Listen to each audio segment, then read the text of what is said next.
अस्सलामुअलैकुम बच्चों। मैं अर्शिया निकत एक बार फिर हाजिर हूँ आपके सामने एक नए वीडियो के साथ। जैसा कि आप जानते हैं कि हमने इससे पहले के वीडियो में हमारा साइंस और टेक्नोलॉजी पार्ट 2 का सेकेंड चैप्टर हमने शुरू किया है। Life processes in living organism, जानदारों में हयाती अफ़ाल, हिस्से अव्वल या पार्ट 1। तो पिछले वीडियो में हमने किस जानदारों के बारे में और उनमें मौजूद हयाती अफ़ाल के बारे में मालूमात हासिल करने की कोशिश की। और इन शॉर्ट हमने हमारा जो है आज का जो पॉइंट हम इन ब्रीफ या इन डिटेल हम डिस्कस करने वाले हैं, उसके बारे में एक छोटा सा इंट्रोडक्शन भी हमने लास्ट वीडियो में लिया था। तो इस वीडियो में हम जो है उसी पॉइंट को डिटेल में डिस्कस करने वाले हैं। Living organisms and energy production, जानदार और तवानाई की तैयारी। तो बच्चों इसमें जो सब पॉइंट्स हैं वो हैं एरोबिक रेस्पिरेशन यानी ऑक्सीजन तनफ़ुस, उसके 3 पॉइंट्स हैं जो 3 मरहले हैं, that is glycolysis, tricarboxylic acid cycle and electron transfer chain reaction ETC reaction. यानी उसको उर्दू में कहेंगे ग्लाइकोलिसिस को शक्कर पाशीदगी, सेकेंड ट्राइकार्बोक्सिलिक एसिड का दौर और इलेक्ट्रॉन मुंतकिली जंजीरी तामुल, इलेक्ट्रॉन ट्रांसफ़र चेन रिएक्शन। और उसके बाद अनएरोबिक रिएक्शन रेस्पिरेशन यानी गैर ऑक्सीजनी तनफ़ुस। तो बच्चों शुरू करते हैं जानदार और तवानाई की तैयारी, living organisms and energy production. In our last video we have learn that from our food we get different food nutrients like carbohydrate, proteins, fats, etc. Amongst them, some of the nutrients are energy giving like carbohydrate, and from these kind of food nutrients we obtain our energy. So पिछले video में भी मैंने आपको ये बताया था कि it is not that simple कि हमने खाना खा लिया और हमको एनर्जी मिल गई, बल्कि एक ख़ास किस्म का प्रोसेस या हयाती फ़ेल हमारे अंदर अंजाम पाता है, जिसकी वजह से हमारे बॉडी को तवानाई हासिल होती है या एनर्जी तैयार होती है। What is that process called? It is nothing but our respiration, यानी हमारा अमल तनफ़ुस, हम जो सांस लेते हैं।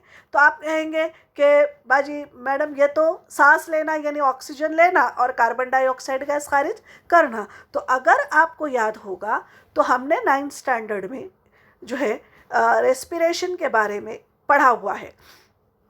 हमने बॉडी पार्ट्स के बारे में पढ़ा, कौन से जो है ऑर्गन्स इन्वॉल्व होते हैं रेस्पिरेटरी सिस्टम में, how the gaseous exchange takes place, यानी it respiration in organisms it takes place in 2 steps, यानी 2 मरहलों में अंजाम पाता है। That is at body level and at cellular level, यानी जिस्मानी सतह पर और खलवी सतह पर। बॉडी लेवल में the exchange of gases takes place, यानी ऑक्सीजन और कार्बन डाइऑक्साइड गैसों का जिस्म और अतराफ़ के माहौल में लेन देन होता है। यानी हम हमारे माहौल से हम क्या करते हैं, ऑक्सीजन इनहेल करते हैं and exhale out carbon dioxide gas. हम ऑक्सीजन लेते हैं, कार्बन डाइऑक्साइड गैस खारिज करते हैं। इसको हम बैरूनी तनफ़ुस या जिस्मानी सतह का तनफ़ुस या बॉडी लेवल रेस्पिरेशन हम कह सकते हैं। और जो एनर्जी प्रोडक्शन का काम है वो होता है ऑक्सीजन के बॉडी के अंदर जाने के बाद, उसको हम कहते हैं सेल्यूलर लेवल ऑफ रेस्पिरेशन, यानी हमारे सेल के अंदर अंजाम पाता है, खलिए के अंदर, इसलिए उसको खलवी सतह पर या खलवी सतह पर अंजाम पाने वाला अमल तनफ़ुस कहते हैं। तो यहाँ पर क्या होता है, यहाँ पर ऑक्सीजन की मौजूदगी में या ऑक्सीजन के बग़ैर ग़िज़ाई अज्जा की तकसीद होती है। The oxidation of food nutrient takes place in presence और एब्सेंस ऑफ ऑक्सीजन, यानी ऑक्सीजन की मौजूदगी या गैर मौजूदगी में हमारी ग़िज़ाई अज्जा की तकसीद होती है in our cell, inside our cell, and in return ATP molecules or the energy rich molecules are produced. So what is respiration? हम जो है जिस्मानी सतह का या बॉडी लेवल का रेस्पिरेशन हमने देखा हुआ है। यहाँ पर इन क्या होता है, through our nasal cavities, we inhale the oxygen rich air inside, and it travel to the, हमारी जो सांस की नाली है ना, उससे होती हुई कहाँ पर पहुँचती है, लंग्स में पहुँचती है, ब्रोंक्यूल्स है ना, हमारे लंग्स के अंदर पहुँचती है। लंग्स में पहुँचने के बाद हमारे लंग्स में क्या होते हैं, अल्वियोलाई होते हैं। ये इस तरीके से, अगर आप किताब में भी आपकी फिगर दी गई है, ये नेज़ल कैविटी से हम क्या करते हैं, हवा जो ऑक्सीजन से भरपूर है उसको हम लेते हैं, जो यहाँ ट्रैकिया से होती हुई जो है ब्रोंक्यूल्स यानी हमारे फेफड़ों तक पहुँचती है। And inside our lungs small balloon like structures are present, they are called as alveoli. Inside our alveoli the blood capillaries are present, है ना। ये alveolus का है, alveolus ये जो गोल जो दायरा या गुब्बारा नुमा हिस्सा है, that is alveolus। ये सिंगल है इसलिए इसको alveolus कहते हैं, प्लूरल रहा तो alveoli कहेंगे। तो वो उसके नीचे जो घिरे हुए ये रेड और वायलेट कलर आपको जो नज़र आ रहा है, ये ब्लड कैपिलरीज है। तो इसमें जो है exchange of gases takes place यहाँ पर होता है, यानी जो हमने एयर इनहेल किया है इनसाइड आवर बॉडी, तो उसमें क्या है, ऑक्सीजन है। That oxygen get absorbed by this blood capillary, यानी इसमें जो हमारे जो ब्लड है उसमें वो क्या होता है, ऑक्सीजन एब्जॉर्ब होता है। And the carbon dioxide gas which is, वो जो है वापस आया है खलिए से, वो बाहर निकाल दिया जाता है। तो इस तरीके से हमारे बॉडी में सेल्यूलर बॉडी लेवल रेस्पिरेशन अंजाम पाता है।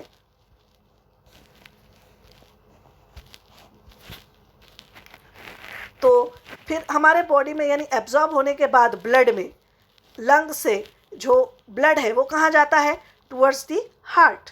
कहाँ जाता है, हमारे दिल की तरफ। दिल से कहाँ जाता है, दिल से टू द बॉडी पार्ट्स। कहाँ जाता है, टुवर्ड्स द बॉडी पार्ट्स। हमारा ब्लड सर्कुलेशन डबल सर्कुलेशन है, ये हमने देखा हुआ है 8th स्टैंडर्ड में। सर्कुलेटरी सिस्टम हमने पढ़ा हुआ है कि हमारे जो हार्ट में ब्लड आता है, पहले डीऑक्सीजनेटेड ब्लड कलेक्ट होता है हार्ट के अंदर from body parts towards the heart. फिर हार्ट से वो जाता है कहाँ पर, लंग्स में ऑक्सीजन लेने के लिए। फिर लंग्स में ऑक्सीजन लेने के बाद वापस से कहाँ आता है, हार्ट के अंदर आता है। फिर हार्ट से कहाँ जाता है, डिफरेंट बॉडी पार्ट्स को। डिफरेंट बॉडी पार्ट्स यानी बॉडी ऑर्गन्स को, और ऑर्गन्स हमारे किससे बने हुए हैं, सेल से बने हुए हैं, यानी ईच एंड एवरी सेल तक पहुंचता है। तो सिर्फ खून ही होता है कि हमारे ब्लड में हमारे ब्लड में सिर्फ ऑक्सीजन ही पहुंचता है क्या, नहीं। हाँ, खून के ज़रिए से सिर्फ ऑक्सीजन नहीं बल्कि न्यूट्रिएंट्स भी हर खलिए तक पहुंचाए जाते हैं। कार्बोहाइड्रेट, प्रोटीन एट्सेट्रा जो हमने ग़िज़ा खाई हुई है वो डाइजेशन के थ्रू हमारे ब्लड में शामिल होती है ना, विलाय के अंदर। वो हमने भी पढ़ा हुआ है पहले। तो इस तरीके से जो है यहाँ पर हमारा ख़त्म होता है, अगर ऑक्सीजन को सेल के अंदर तक, ब्लड के अंदर तक पहुँचाना। ये हो गया हमारा बॉडी लेवल का रेस्पिरेशन। सांस यानी हमने हवा अंदर ली, फेफड़ों में पहुँचाई, फेफड़ों के अल्वियोलाई तक गया, अल्वियोलाई में ब्लड कैपिलरीज है यानी खून की शरियानें हैं, वहाँ पर उसमें खून में ऑक्सीजन मिक्स हो गई और वो कहाँ पर पहुँची, हार्ट तक, और हार्ट ने उसको पहुँचा दिया हर खलिए तक। तो ये हो गया body level respiration. Now next, carbohydrate, fats and lipids in the diet provide energy to body.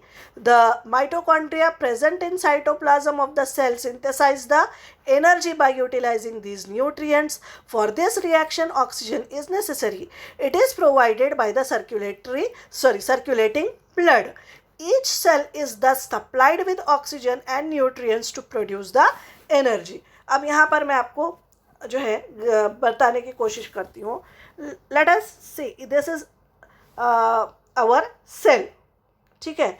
Cell के अंदर मैं एक छोटा सा न्यूक्लियस बनाऊंगी, क्योंकि इसका मुझे अभी काम नहीं है, मैंने इसको छोटा सा बना दिया। ये बहुत है बड़ा, लेकिन मैंने एक साइड में छोटा सा बना दिया। अब मुझे काम है माइटोकॉन्ड्रिया का, इसलिए मैं उसको थोड़ा सा बड़ा बनाऊंगी ताकि आपको समझा सकूं। अब क्या हुआ, हमारे हार्ट से क्या आया, हर खलिए के अंदर आया ब्लड। क्या आया, ब्लड। ब्लड के साथ साथ हमारे इसमें क्या मौजूद है, ब्लड ने क्या लेकर आया, ऑक्सीजन प्लस न्यूट्रिएंट्स। क्या लाया, न्यूट्रिएंट्स। तो अब यहाँ पर अभी हमारे माइटोकॉन्ड्रिया का काम नहीं है। पहला जो स्टेप है वो हमारे साइटोप्लाज्म में भी में ही होगा। यानी ये जो हमारे सेल का बाकी का जो हिस्सा है, न्यूक्लियस और दूसरे सेल ऑर्गेनल्स को छोड़कर ये वाला है ना, ये हिस्सा क्या कहलाएगा, साइटोप्लाज्म।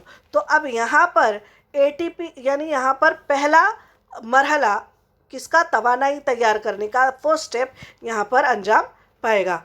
तो हम आगे देखते हैं। ये खलवी सतह का तनफ़ुस इस तरीके से, यानी सेलुलर लेवल रेस्पिरेशन यहाँ पर होता है। इन शॉर्ट, यानी हम जो कार्बोहाइड्रेट खाते हैं उसके साथ ऑक्सीजन मिलता है। कल मैंने आपको बताया था, हम जो कार्बोहाइड्रेट खाते हैं, मैं उसको CH लिखूंगी और प्लस ऑक्सीजन, तो उससे क्या तैयार होगा, ATP, यानी हमारी तवानाई। ATP क्या है, एनर्जी करेंसी है। वो क्या है मैं आपको थोड़ी देर बाद में बताती हूँ। तो इससे क्या होता है, एनर्जी तैयार होती है। ये एनर्जी रिच मॉलिक्यूल तैयार हो रहा है by the oxidation of carbohydrate. समझ में आई बात। अब यहाँ पर आगे देखते हैं। This respiration is of again 2 type. ये जो हमारा रेस्पिरेशन है या अमल तनफ़ुस है, ये 2 किस्म का होता है। That is aerobic respiration and anaerobic respiration. So what is the definition of aerobic and anaerobic? The respiration which takes place in presence of oxygen, यानी वो अमल तनफ़ुस जो ऑक्सीजन की मौजूदगी में अंजाम पाता है, उसे हम ऑक्सीजनी तनफ़ुस या एरोबिक रेस्पिरेशन कहेंगे। And the respiration which takes place in absence of oxygen और लैक ऑफ ऑक्सीजन, यानी ऑक्सीजन की कमी या ऑक्सीजन की एब्सेंस में जो अमल तनफ़ुस अंजाम पाता है, उसे अनएरोबिक या गैर ऑक्सीजनी तनफ़ुस कहते हैं। यानी ऑक्सीजनी तनफ़ुस में ऑक्सीजन हिस्सा लेती है और गैर ऑक्सीजनी तनफ़ुस में ग़िज़ा की तकसीद में ऑक्सीजन का कोई रोल नहीं होता। सो दिस हम अब बात करेंगे ऑक्सीजनी तनफ़ुस या एरोबिक रेस्पिरेशन की। फर्स्ट, तो in aerobic respiration there are 3 steps of the oxidation of glucose. यानी कार्बोहाइड्रेट का सिंपल फॉर्म है ग्लूकोज, जो हम ग़िज़ा खाते हैं वो ग्लूकोज की शक्ल में खलिया तक पहुंचती है। फर्स्ट स्टेप इज़ ग्लाइकोलिसिस, उसको हम शक्कर पाशीदगी कहते हैं। Second step is tricarboxylic acid दौर या tricarboxylic acid cycle. And third is electron मुंतकिली जंजीरी तामुल या इलेक्ट्रॉन ट्रांसफ़र चेन, इसको ETC चेन रिएक्शन भी कहते हैं। So let us discuss it one by one. First is glycolysis. अब ग्लाइकोलिसिस का अमल किस तरीके से होता है, देखिए। फर्स्ट जो है, जैसा कि मैंने अभी आपको बताया था कि ये process of glycolysis occurs in cytoplasm, यानी पहला जो मरहला है उसमें क्या होगा, ये हमारा न्यूक्लियस हो गया, ये आपका माइटोकॉन्ड्रिया हो गया, ठीक है। अब यहाँ पर ये हो गया हमारा बाकी का साइटोप्लाज्म, ठीक है। साइटोप्लाज्म में जो ये हो रहा है अमल, कहाँ पर हो रहा है, या बाकिया हिस्से में। तो किस तरीके से हो रहा है, देखिए। ये हो रहा है, इसमें हम जो खाना खा रहे हैं, the food we eating, it contains glucose. What is the formula of glucose, C6H12O6। That means it contains 6 carbon, यानी it is the compound of 6 carbon, इसमें 6 कार्बन मौजूद है, ठीक है। तो क्या हो रहा है, ये 6 कार्बन वाले कंपाउंड यानी ग्लूकोज का ऑक्सीडेशन हो रहा है। तो ग्लूकोज, मैं इसको सिर्फ G लिखूंगी, it get mixed with oxygen. ये ग्लूकोज यानी 6 कार्बन, तो इसका ऑक्सीडेशन हो रहा है, तो इसकी अमल तकसीद में ये तैयार करेगा 2 molecules of pyruvic acid, PA, पा। आप 2 मॉलिक्यूल्स हैं, इसलिए आप उसको याद रखने के लिए पा कहिए, ठीक है। पा, एक पा पायरुविक एसिड, दूसरा पायरुविक एसिड। तो this pyruvic acid is the compound of 3 carbon, यानी 3 कार्बन वाले 2 पायरुविक एसिड तैयार हो रहे। 6 कार्बन वाला कंपाउंड टूट गया और उसका ऑक्सीडेशन हुआ और 3 कार्बन वाला पायरुविक एसिड तैयार हुआ, जो कि 2 उसके साले में या मॉलिक्यूल्स है। और along with this 2 molecules of ATP, 2 molecules of NADH2 and 2 molecules of water are formed। ठीक है, अब हम ATP और NADH2 के बारे में बाद में देखेंगे। मेन यहाँ पर तैयार हुआ है पायरुविक एसिड, या जिसको हम जो है 3 कार्बन वाला कंपाउंड पायरुविक एसिड कहेंगे। ठीक है, तो पायरुविक एसिड हमारा तैयार हो गया फर्स्ट स्टेप में, ग्लूकोज से पायरुविक एसिड। पायरुविक एसिड के बाद अब वहाँ पर होता है molecules of pyruvic acid formed in this process are converted into molecules of acetyl coenzyme A, acetyl co A या acetyl coenzyme A, ये भी एक किस्म का जो है मॉलिक्यूल है जो पायरुविक एसिड के बाद। अब नेक्स्ट स्टेप में पहले ग्लूकोज था, ग्लूकोज का ऑक्सीडेशन होकर यानी पायरुविक एसिड तैयार हुआ। पायरुविक एसिड का अब नेक्स्ट चेन रिएक्शन है ये, एसिटिल कोएंजाइम ए तैयार हुआ। समझ में आया यहाँ तक?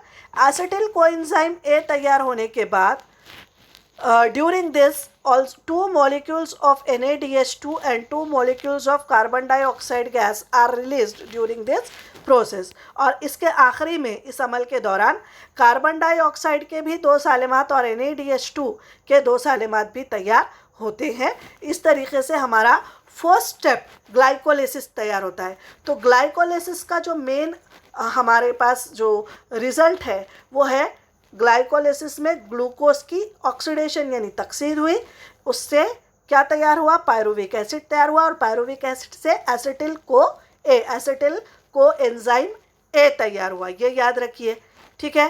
और इसको जो है ग्लाइकोलिसिस को 3 साइंसदानों ने एम्बेडन, मेटरहाफ और पारनास ने तीनों ने मिलकर इसको जो है बताया।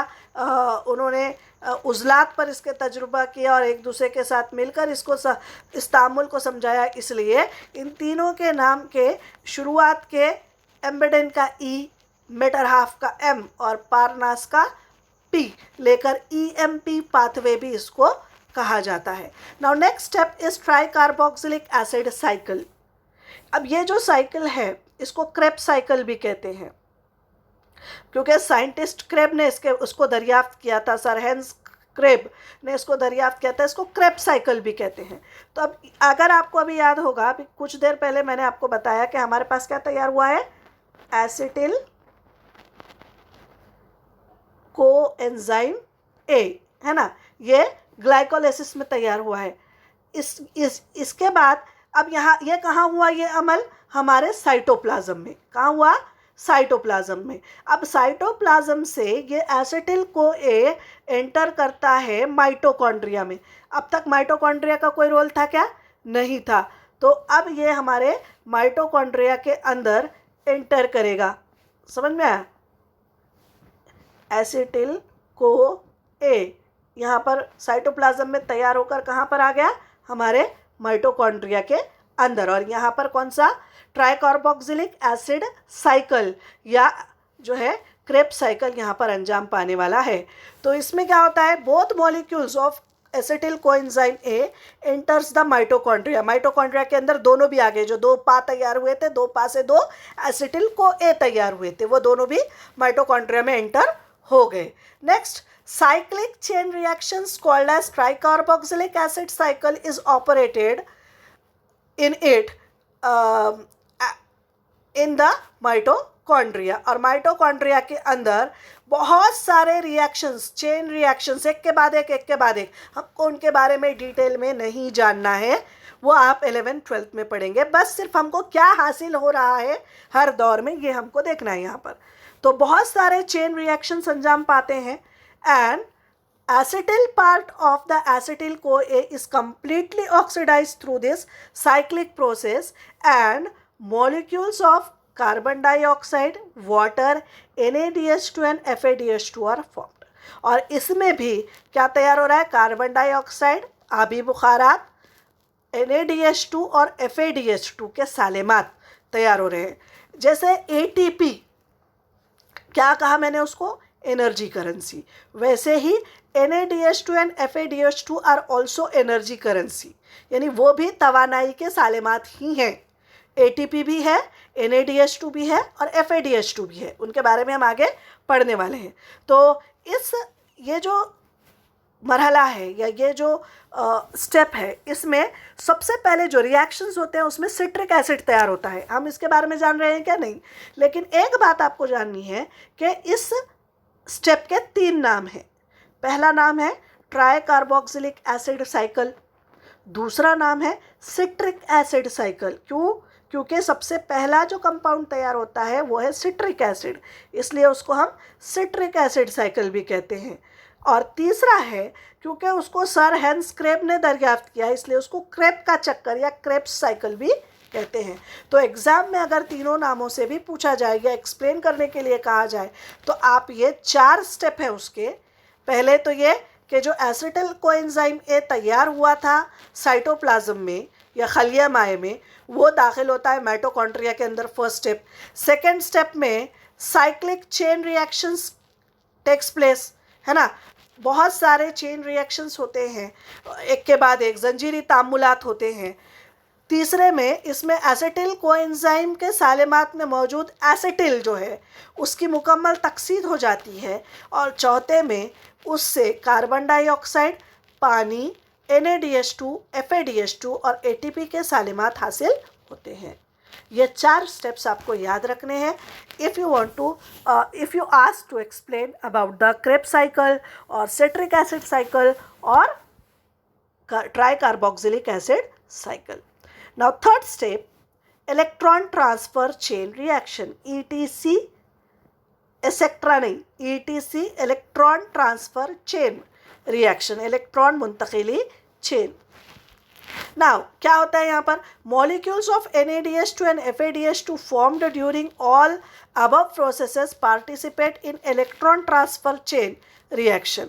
और जो NADH2 और FADH2 के सालेमात ऊपर तैयार हुए हैं वो क्या करते हैं, इलेक्ट्रॉन की मुंतकिली का काम करते हैं, उनमें से इलेक्ट्रॉन ट्रांसफ़र होते हैं। Due to this 3 molecules of ATP are obtained from each NADH2 molecule and 2 ATP molecule from each FADH2 molecule। अभी मैंने आपको बताया था कि जो हमारा तामुल है उसमें 3 किस्म के जो है क्या तैयार हो रहे हैं, एनर्जी करेंसी तैयार हो रही है। पहला कौन सा है, ATP, ठीक है। दूसरा है NADH2 और तीसरा है FADH2। ये ATP है चिल्लर। क्या है ये, चिल्लर। आप इसको सिंगल इस्तेमाल करते हो एनर्जी के लिए। जैसे हम दुकानदार के पास जाते हैं, हमको कोई चीज़ खरीदनी है तो हम क्या करते हैं, हमारे पास या तो रोकड़ा होता है यानी नोट होती है, या रोकड़ा होता है चिल्लर जिसको हम कहते हैं। तो अगर हमको चिल्लर की ज़रूरत पड़ी, छोटा मोटा सामान लिए तो हम रोकड़े का इस्तेमाल करते हैं, ज़्यादा सामान लिए तो हम, या फिर हमारे पास चिल्लर नहीं है, रोकड़ा नहीं है, तो हमको बाज़ दफ़ा बड़ी नोट तोड़वानी भी पड़ती है, समझ में। तो समझ लो एक ATP की कीमत है 50 पैसा या 50 रुपया, तो NADH2 की कीमत है 150 रुपया और FADH2 की कीमत है 100 रुपया। समझ में आई बात। इसका मतलब एक NADH2 में ATP के कितने सालेमात आएंगे, यानी 1 NADH2 is approximately equal to 3 ATP molecules and 1 FADH2 molecule is approximately equal to 2 ATP molecules। समझ में आ रही बात। तो जब इनमें से इलेक्ट्रॉन ट्रांसफ़र होते हैं तो ये बिखर जाते हैं, यानी एनर्जी रिलीज हो रही है। तो क्या हो रहा है, इनके चिल्लर बन रही है और एक NADH2 से 3 ATP मॉलिक्यूल और एक FADH2 से 2 ATP मॉलिक्यूल्स तैयार हो रहे हैं। Beside ATP, water molecules are also formed in this reaction. Electron transfer chain reaction is operated in mitochondria only। और ये जो अमल है सिर्फ और सिर्फ हमारे कहाँ पर अंजाम पाता है, माइटोकॉन्ड्रिया यानी तवानिये के अंदर। तो अब आपको अच्छे से समझ में आया होगा कि why mitochondria is called as power house of the cell, क्योंकि एनर्जी रिच मॉलिक्यूल्स तैयार करने का काम कहाँ पर अंजाम पा रहा है, inside the mitochondria. That is why it is known as power house या तवानाई घर, खलिए का तवानाई घर। तो इस तरीके से एटीपी के सालिमात, FADH2 NADH2 के सालिमात हमारे कहीं में तैयार हो रहे हैं, खलिए के अंदर, कुछ साइटोप्लाज्म में और कुछ हमारे माइटोकॉन्ड्रिया में। इस तरह इन टोटल 38 ATP मॉलिक्यूल्स यानी 38 सालेमात तैयार होते हैं 1 ग्राम कार्बोहाइड्रेट के ऑक्सीडेशन से, मॉलिक्यूल के ऑक्सीडेशन से। when one molecule of glucose is oxidized, 38 ATP molecules are formed in oxygen या हम एरोबिक रेस्पिरेशन। समझ में बात। यहाँ पर इस तरीके से माइटोकॉन्ड्रिया में किस तरीके से ट्राइकार्बोक्सिलिक एसिड जो है, यहाँ पर ये हो गया हमारा glycolysis which takes place outside the mitochondria, that is in the cytoplasm. इसमें 2 ATP मॉलिक्यूल्स तैयार हुए, फिर वो एंटर हो गया एसिटिल कोएंजाइम ए, एंटर हुआ हमारे माइटोकॉन्ड्रिया के अंदर। जब वो जो है क्रेब्स साइकिल से गुजरा तो अगेन वहाँ पर भी 2 ATP के मॉलिक्यूल्स तैयार हुए, और फिर इलेक्ट्रॉन ट्रांसफर चेन में भी अगेन क्या हुए, यहाँ पर 32 यानी 32 ATP मॉलिक्यूल्स तैयार हुए। यानी इन टोटल यानी 32 + 2 + 2 यानी 38 molecules of ATP are form. समझ में आई बात। 38 molecules of ATPs are formed in total or complete oxidation of one molecule of glucose. Now, what is NADH2 full form? Nicotinamide adenine dinucleotide. ये NADH2 है which is equivalent to 3 ATP molecules. FADH2 flavin adenine dinucleotide, ये भी जो है एक किस्म का क्या है, एनर्जी करेंसी है, and it is equivalent to 2 molecules of ATP. Both enzymes are formed in the cells and used in cellular respiration. ये क्या है, एंजाइम्स हैं जो कि एनर्जी को तैयार करते हैं, ATP को तैयार करने में मदद करते हैं, और ये कहाँ पर मौजूद होते हैं, inside the cell. ATP, adenosine triphosphate, is energy rich molecule and energy is stored in the bonds by which phosphate groups are attached. यहाँ पर हम उसकी जो है शक्ल से समझने की कोशिश करेंगे. ये है हमारा ATP. ATP का फुल फॉर्म है एडिनोसिन ट्राइफॉस्फेट. Adenosine triphosphate. तो एडिनोसिन ट्राइफॉस्फेट 3 हिस्सों से मिलकर बना है. एक है एडिनाइन, दूसरा है राइबोस और तीसरा है फॉस्फेट.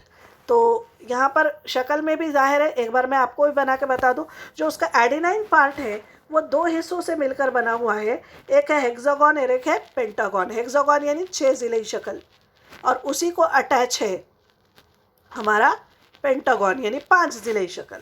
समझ में आया. तो ये हो गया एडिनाइन पार्ट, और इससे बॉन्डेड है ribose. Ribose is again pentose sugar, यानी ये 5 ज़िले शक्ल है, और इससे जुड़ा हुआ होगा हमारे 3 फॉस्फेट यानी P, P और P. इसका जो पहला बॉन्ड है ये यहाँ पर, इसके ब्रेक होने से क्या होता है, एनर्जी रिलीज होती है. It is phosphate bond with more energy. ये जो पहला बॉन्ड आपको नज़र आ रहा है, it is set to be contain more amount of energy. इसके अंदर कहा जाता है कि सबसे ज़्यादा अमाउंट में एनर्जी होती है. व्हेन इट ब्रेक्स, यानी जब हमारे बॉडी को एनर्जी की ज़रूरत होती है, तब ये ATP मॉलिक्यूल, यानी हम अब यहाँ पर जैसे कि बताया गया है कि ये बैटरी फुल है यानी चार्ज्ड है ना. आपको पता है ग्रीन में बता रहा है ATP, यानी ये बैटरी फुल है. तो जब ये हमको, हमारी बॉडी को जो है एनर्जी की ज़रूरत पड़ेगी, जब हम भाग रहे हैं, काम कर रहे हैं, बोल रहे हैं, एनर्जी की ज़रूरत पड़ेगी, तो ये ATP मॉलिक्यूल का ये जो बॉन्ड है ये ब्रेक हो जाएगा. When it get break, tremendous amount of energy is released. उसमें से एनर्जी रिलीज्ड होगी, यानी एक वो फॉस्फेट बॉन्ड टूट जाएगा, उसके टूटने से एनर्जी रिलीज होगी. तो एक फॉस्फेट बॉन्ड एक फॉस्फेट निकल गया, तो क्या रह गया, ADP, एडिनोसिन डाइफॉस्फेट. 3 में से 1 चलेगा. कितने रह गए, 2 फॉस्फेट ग्रुप रह गए. तो ट्राई मतलब 3, एडिनोसिन ट्राइफॉस्फेट यानी 3 फॉस्फेट थे, अब ये डाइफॉस्फेट रह गया, तो यहाँ पर हमारी क्या होगी, बैटरी डाउन हो गई, क्योंकि हमारे पास जो एनर्जी यहाँ पर स्टोर्ड थी एटीपी की शक्ल में, हमने उन बॉन्ड को तोड़कर उस एनर्जी को यूटिलाइज कर लिया। समझ में आई बात? इस तरीके से आप कह सकते हैं कि this energy ATP is the energy currency which we use whenever necessary in our body। जब कभी भी हमको इसकी ज़रूरत पड़ती है हम इसका इस्तेमाल करते हैं। आपकी किताब में एक जो है process of energy production through aerobic respiration of carbohydrate, यानी कार्बोहाइड्रेट से जो मैंने आपको अभी समझाया स्टेप बाय स्टेप वही दिया गया है। कार्बोहाइड्रेट यानी ग्लूकोज का ग्लाइकोलाइसिस हुआ, उसमें क्या तैयार हुआ, पायरुविक एसिड से एसिटिल कोए से गया फिर माइटोकॉन्ड्रिया में, वहाँ पर हुआ क्रेब्स साइकिल के बाद जो है एनर्जी ट्रांसफ़र चेन में जो है इलेक्ट्रॉन ट्रांसफ़र चेन में क्या हुआ, इलेक्ट्रॉन ट्रांसफ़र हुए, कार्बन डाइऑक्साइड, वाटर और एनर्जी तैयार हुई, ATP तैयार हुआ। लेकिन अगर समझो हम जो है भूखे हैं, हम फास्टिंग कर रहे हैं, हम भूखे हैं, तो हमारी बॉडी में कार्बोहाइड्रेट मौजूद नहीं है, तब क्या करेगा हमारी बॉडी, प्रोटीन से काम चलाएगा। हम जो ग़िज़ा खाएंगे उसमें कार्बोहाइड्रेट नहीं है, प्रोटीन है, तो क्या होगा, प्रोटीन से ग़िज़ा जो है काम चलाएगा एनर्जी तैयारी की। तो प्रोटीन का जो कन्वर्जन होगा वो होगा अमाइनो एसिड में, और अमाइनो एसिड से एसिटिल कोए, फिर आगे का प्रोसेस चालू होगा। और अगर समझो दोनों भी नहीं है, हमारे पास प्रोटीन भी नहीं है, कार्बोहाइड्रेट भी नहीं है, तो जो हमारे अंदर लिपिड्स यानी फैट्स होते हैं, है ना, जो हम एक्स्ट्रा खाना खाते हैं ना, जितनी हमारी बॉडी को ज़रूरत नहीं होती वो फैट्स की सूरत में जमा होते हैं, चर्बी जमा हो गई बोलते हैं ना, तो वो चर्बी पिघलती है फास्टिंग के या जब हम भूखे रहते हैं फाका कशी के दौरान। देन दैट लिपिड्स और fatty substances get converted into fatty acids, उसका कन्वर्जन होता है फैटी एसिड्स में यानी रोगनी तेज़ाब में, and then it converted into acetyl CoA, और फिर इस तरीके से आगे एनर्जी, यानी हमारी बॉडी में जब कभी भी एनर्जी की ज़रूरत है इस तरीके से एनर्जी किसी ना किसी ज़रिए से या फूड न्यूट्रिएंट से हासिल होती रहती है। तो ये आपको क्रेब्स साइकिल या एक एनर्जी प्रोडक्शन इन ऑर्गेनिजम्स को समझाने के लिए इस चार्ट का जो है इस्तेमाल किया गया है। कार्बोहाइड्रेट से, प्रोटीन से या रोगनी मादों से किस तरीके से तवानाई तैयार होती है, इसको आपको एग्ज़ाम में पूछा जा सकता है, फिल इन द ब्लैंक्स के ज़रिए भी या गलत देकर दुरुस्त करने के लिए भी पूछा जा सकता है। नाउ अनएरोबिक रेस्पिरेशन, मैंने आपको शुरुआत में बताया था कि जैसे हम जानदार क्या करते हैं, ऑक्सीजन इनहेल करते हैं, लेकिन कुछ जानदार जैसे खुर्दबीनी जानदार microorganisms, they do not have the ability to absorb the atmospheric oxygen और they can not survive in the atmosphere where oxygen is present, यानी वो बंद डब्बों में या ग़िज़ा के अंदर या पानी में ऐसे रहते हैं, तो वो यूज़ टू नहीं होते हाँ इन तरीके के ऑक्सीजन को यूज़ करने के लिए, तो उनके अंदर ऑक्सीजन नहीं जाती उनके सेल में, दे आर यूनिसेल्युलर, तो उनके अंदर फूड ऑक्सीडेशन कैसे होता है, तो वो भी तरीका जो है इसी तरीके से मिलता जुलता है। ग्लूकोज यानी वो भी ग़िज़ा खाते हैं उसमें ग्लूकोज होता है, और पहला जो स्टेप है वो सेम है साइटोप्लाज्म में ग्लाइकोलिसिस का, जहाँ पर एसिटिल को पायरुविक एसिड और तैयार होगा। अब पायरुविक एसिड से यहाँ पर एसिटिल कोएंजाइम ए की बजाय यहाँ पर फर्मेंटेशन का अमल होगा, और जिसके नतीजे में या अलग अलग प्रोडक्ट्स तैयार होंगे, जैसे कि लैक्टिक एसिड तैयार होगा, अल्कोहल तैयार होगा, या विनेगर, सिरका जो कहते हैं हम, सिट्रिक एसिड हम इसको एसिटिक एसिड कहते हैं, तो लैक्टिक एसिड, एसिटिक एसिड और alcohol get produce, different products are form, vitamin वगैरह, और उससे उनको तवानाई मिलती है, और ये माइक्रोब्स में होता है, हमारे मसल्स में होता है, या एरिथ्रोसाइट्स में या ईस्ट में। तो उसके एग्जाम्पल्स यहाँ दिए गए हैं। कुछ जानदार ऑक्सीजनी माहौल में ज़िंदा नहीं रह सकते, मसलन बैक्टीरिया वगैरह, तो वो जानदार तवानाई का हुसूल यहाँ हासिल करते हैं गैर ऑक्सीजनी तनफ़ुस से। तो वो कैसे, ग्लाइकोलिसिस का अमल उनमें होता है, ग्लूकोज की तकसीद 2 मरहले में होती है, उसको हम तख़मीरी अमल या फर्मेंटेशन प्रोसेस कहते हैं। तो उसमें जो है कब या तो कार्बनी तेज़ाब तैयार होता है या अल्कोहल तैयार होता है, इथाइल अल्कोहल, और इसी को हम फर्मेंटेशन कहते हैं।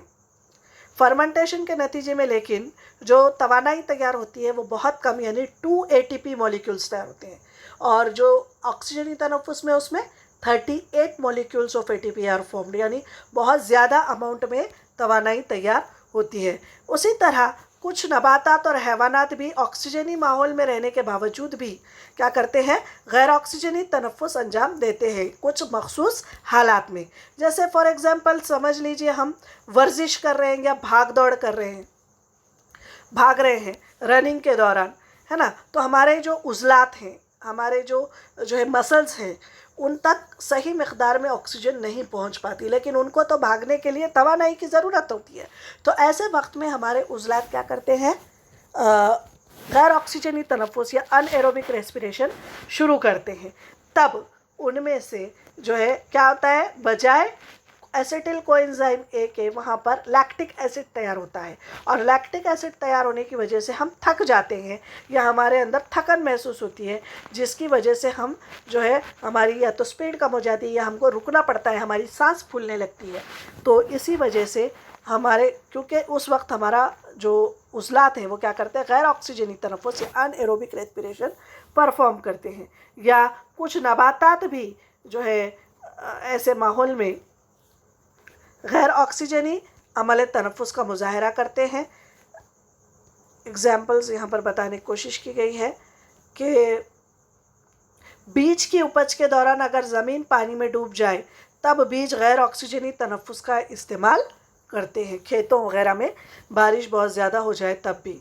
तो इसी तरह हमने यहाँ पर हमारे सबक में देखा कि किस तरीक़े से हमारी बॉडी, जानदारों की बॉडी या जिस्म हमारी खाई हुई ग़िज़ा से तवानाई तैयार करने का काम करती है। और इस तरीके से इंट्रोडक्शन टू साइंटिस्ट, वैसे तो इसको स्किप कर दिया गया है एग्ज़ाम से, फिर भी लेकिन आपको इनके बारे में जानना ज़रूरी है, तो ज़रूर इसको एक बार पढ़ लीजिएगा। तो उम्मीद है बच्चों आपको मेरा समझाया हुआ ये पार्ट समझ में आ गया होगा। थोड़ा सा कॉम्प्लिकेटेड ज़रूर है, लेकिन अगर आप इसको किताब लेकर बैठकर चैन से अगर समझने, स्टेप बाय स्टेप समझने की कोशिश करेंगे तो आपको ये ज़रूर समझ में आएगा। हम फिर से नेक्स्ट वीडियो में इसका नेक्स्ट पार्ट लेकर फिर से आपके सामने हाजिर होते हैं। तब तक के लिए अस्सलामु अलैकुम, अल्लाह हाफ़िज़।